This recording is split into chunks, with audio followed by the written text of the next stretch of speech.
అవుతున్నాయి అధ్యక్ష. యాక్చువల్గా ఈ మధ్య అందులో మూడు బ్లాస్ట్ ఫర్నిస్లు ఉంటాయి. అందులో 2 ఆపేశారు అధ్యక్ష. అందులో ఒకటి మళ్ళీ ఈ మధ్య 10 రోజుల ముందు స్టార్ట్ అయింది, కానీ ఇంకొకటి క్లోజ్ అయిపోయి ఉంది అధ్యక్ష. అలాగే 4 నెలలుగా కాంట్రాక్ట్ కార్మికులకు జీతాలు ఇవ్వట్లేదు అధ్యక్ష. 4500 మందిని తొలగించడానికి కూడా మన ప్రతిపాదన పెడితే వాళ్ళు పెద్ద యాజిటేషన్ చేస్తే మళ్ళీ ఆపారు అధ్యక్ష. ఇవన్నీ కూడా మరి ప్రైవేటీకరణకు అడుగులే అధ్యక్ష. ఇంకో విషయం ఏంటంటే, ప్లాంట్ ఖాతాలో డబ్బులు ఉన్నాయి అధ్యక్ష. ఉన్నా కూడా గత నెలలో రెగ్యులర్ ఉద్యోగులకేమో 50% జీతం ఇచ్చారు. ఈ నెలలో అయితే కేవలం 35% జీతం ఇచ్చారు అధ్యక్ష. అలాగే అలవెన్సులు కూడా కోత విధించేస్తున్నారు. 500 మందికేమో డిప్యుటేషన్ మీద నాగర్నాథ్ స్టీల్ ప్లాంట్కి పంపించడానికి ప్రతిపాదనలు చేశారు అధ్యక్ష.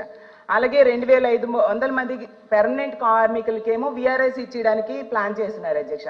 అలాగే వాళ్ళు కోరుకుంటున్నారు అధ్యక్ష, ఇది సెయిల్లో విలీనం చేయాలి అని. మరి ప్రైవేటైజేషన్కి అడుగులు వేయకపోతే సెయిల్లో ఎందుకు అధ్యక్ష వీళ్ళు విలీనం చేయట్లేదు? అలాగే తీసుకుంటే 1500 కోట్ల ఆర్థిక సహాయం ఇస్తే చక్కగా రన్ చేసుకుంటామని చెప్తున్నారు అధ్యక్ష స్టీల్ ప్లాంట్ కార్మికులు. అలాగే పెట్టుబడుల ఉపసంహరణ నిర్ణయాన్ని వెనక్కి తీసుకుంటున్నామని కేంద్రంతో ఏమైనా అనౌన్స్మెంట్ చేయిస్తే అప్పుడు నమ్ముతారు అధ్యక్ష. మరి వాళ్ళు 1300 రోజులుగా దీని మీద యాజిటేషన్ చేస్తున్నారు అధ్యక్ష. యాక్చువల్గా ఎన్నికల టైంలో చంద్రబాబు నాయుడు గారు, పవన్ కళ్యాణ్ గారు ప్రజలకైతే హామీ ఇచ్చారు అధ్యక్ష, మా ప్రైవేటీకరణ ఆపుతామనేసి. స్టీల్ ప్లాంట్ అనేది అసలు ఒక్క ఉత్తరాంధ్ర కాదు అధ్యక్ష, స్టేట్ మొత్తానికి, ఆంధ్రప్రదేశ్ రాష్ట్రానికి ఒక సెంటిమెంట్ అధ్యక్ష. అసలు దీనికోసము 32 మంది ప్రాణత్యాగాలు చేశారు అధ్యక్ష.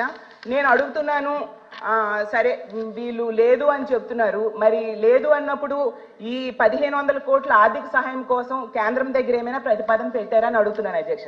ఎందుకంటే కర్ణాటకలో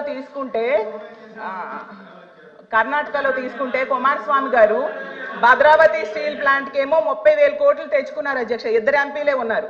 మనకి 31 మంది ఎంపీలు ఉన్నారు. కూటమి ప్రభుత్వం కేంద్రంలో కూడా ఉంది అధ్యక్ష. సో ఇది ప్రైవేటీకరణ దిశగా జరుగుతున్న అడుగులను ఆపాల్సిన బాధ్యత ఈ ప్రభుత్వం మీద అయితే ఉంది అధ్యక్ష. అలాగే వైజాగ్ స్టీల్ ప్లాంట్ తో పాటు ఛత్తీస్గఢ్ స్టీల్ ప్లాంట్ కి కూడా కేంద్రం ప్రతిపాదించింది, కానీ ఎన్నికల టైంలో ఆపేశారు అధ్యక్ష. మన స్టీల్ ప్లాంట్ కి మాత్రం అవేం ఆపట్లేదు. అసలు కాంట్రాక్ట్ కార్మికులు కుటుంబ సభ్యులు వాళ్ళకి జీతాలు ఇవ్వకపోవడం వలన చిన్న బడ్డీ కొట్లు నడుపుకుంటూ బ్రతుకుతున్నారు అధ్యక్ష.